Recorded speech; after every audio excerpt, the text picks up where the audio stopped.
Did you ever want to look more wealthy than you really are? Then these 5 luxury sedans might be the solution for you.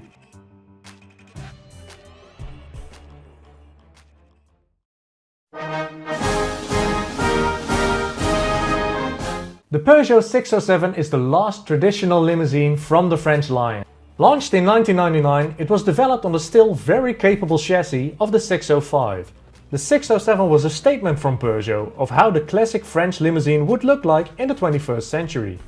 And it was a pretty good deal. Unlike the German competition, the 607 was targeting people who wanted to drive from A to B in comfort instead of in a hurry. It had an optional navigation system, rain sensor, and a very stylish way of opening the boot. It's also quite ahead of its time safety-wise, by implementing a system which made the hazard lights go on when you made an emergency stop. Common practice now, but unheard of in those days. Peugeot did everything it could to make the people buy their 607, including making some extraordinary concept cars.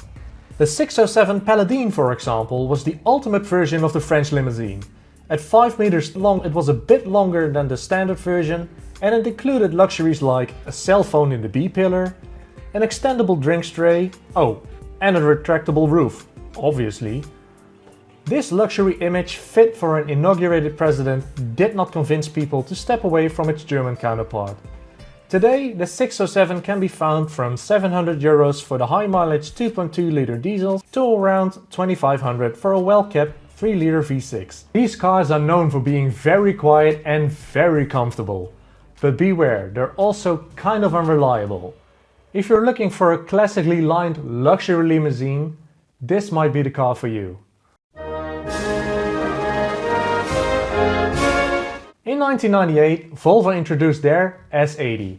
Their new flagship model was now for the very first time front-wheel drive. The S80 was designed to be a somewhat sporty sedan, as Volvo was desperately trying to shake off its dated and square, in every sense of the word, image.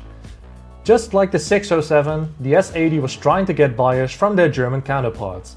They did so, however, by heavily promoting the fact that Volvo is a byword for safety and quality. Some safety acronyms that were introduced here are the IC, an inflatable curtain that would protect the head in a sideways collision, the WHIPS or whiplash protection system, which would move the seating position along the driver in case of an accident, thereby reducing the possibility of a whiplash. This, in combination with the already introduced SIPS or Side Impact Protection System, and you basically got yourself an acronym-filled Swedish pillow fort. The S80, however, wasn't just a rolling safety word, but also royalty. The Dutch royal family had a long history of using cars that were produced in the Netherlands. The long wheelbase 8-seater was used for 7 years by the royal family, and compared to the Paladin, was much more restrained. The Volvo, just like its name would suggest, is now famous for just rolling along without breaking down. Between 250 and 400,000 kilometer numbers are pretty much normal on these cars, and they continue well over the $500,000 mark.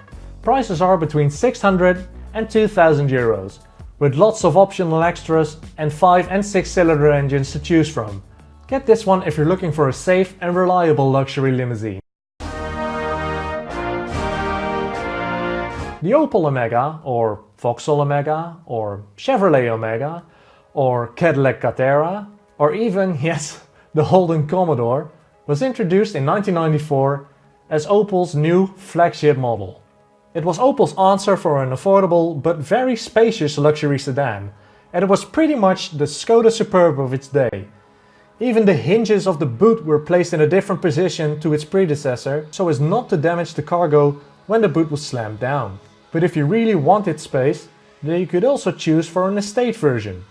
With its 1800-liter loading capacity, it was the absolute king of storage capacity. Something else it had going for it was price. Compared to a standard S80 or 607, you could get a 2.5-liter V6 for the same price. It, however, wasn't the way that Opel tried to distinguish the Omega. Besides it being cheaper, it was also rear-wheel drive, just like its big German brothers. This also gave it the unique position of creating a fast but affordable saloon. It already worked with the Lotus Carlton, so why not try again? And so they did. A concept car was built called the Omega V8.com, which had the LS1 from a Corvette under the bonnet. The wheelbase was increased by 13 cm to give occupants even more room. Oh, and the .com part of the name? That was done because the passengers could log onto the internet on screens that would rise up from behind the front seats. So why did the .com end just like the .com bubble? A couple of reasons, but the most obvious one is the dwindling sales figures of the Omega and the fact that the gearbox wouldn't take the punishment of multiple hours of flat-out autobahn punishment. The B1 models are starting to get seriously rare, but the B2 models introduced in 1999 are still available from around 600 to 2500 euros. Get this one if you're looking for practicality and rear-wheel drive. Before we go on, a quick question. Which luxury sedan on a budget would you most like to own? Let me know in the comments below. Let me start off with an interesting fact to stop me from drooling over this. In 2009, Autocar did an investigation to see which cars depreciated the most in the last 3 years. Guess which car won? Yes, with only 14.4% of its original value, the 166 was the big loser. But its very big loss is our gain, because today the 166 can also be bought for less than 1500 euros. Introduced in 1998, the 166 was actually designed before the 156 that was launched in 1997. But because of the financial situation, Alfa decided to put their eggs in one very neatly designed egg basket, and it paid off.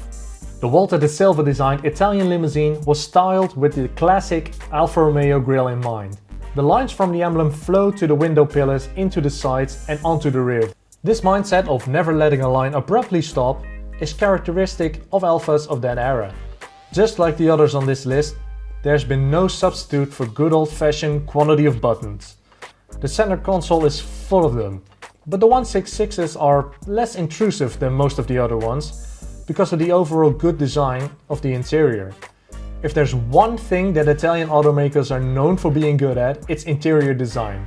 And on this one it's no different. A swooping center console with wood or metallic color is complemented by probably the prettiest door lining and seats fitted in the car in the late 90s.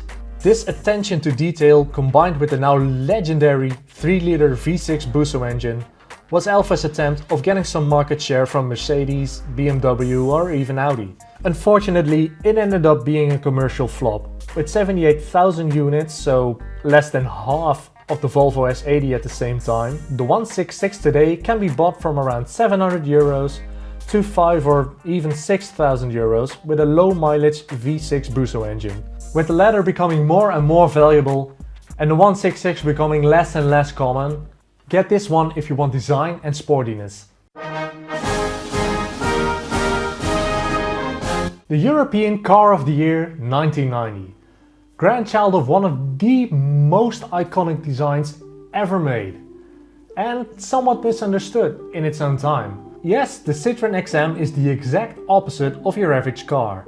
The design of the car was very much an ultimate expression of the Bertone Dart principle, with many of the design features of the Citroën BX being used or enhanced. The distinctive swoop of the window line on the rear 3/4 was purely a design statement, making it more aggressive while also giving the occupants the sensation of having more space. The hydro-pneumatic suspension that the DS and the CX were known for was also improved by pairing it with an electronic regulating system called Hydractive. This system was troublesome in some earlier models, but it gave the car its unique handling characteristics of being superbly smooth and not compromising the grip. While sharing the same chassis as the Peugeot 605, the XM was still unquestionably a true Citroën. But just because the XM was a bit eccentric, it didn't mean that there weren't even more eccentric XMs out there. For example, the Example. A design study by CX Auto to provide a long wheelbase car with a convertible roof without losing its rigidity, or the Citroën XM sedan by Julius. But probably the best example has to come from TCA, who specialized in creating special versions of large Citroën, like the 6-wheeled ambulance, the 6-wheeled car transporter, and of course the Majest. For the average buyer, on the other hand, there was always the XM Brake, a station version of the XM. Projected sales of 160 units in the first year were never met, and in the end the XM only had to make do with around 330,000 100,000 units over an 11-year period, making it by far the most successful car on the list. Today the XM can be bought from around 800 euros to around 8,000 euros for pristine examples. And now for the big reveal. Yes, I ended up with the big Volvo.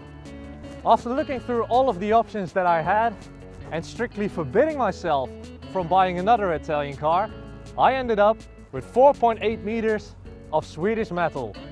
It has a 2.4 liter engine and an automatic gearbox, and in the next episode we're going to explore the history of the Volvo S80 and see how it came to be.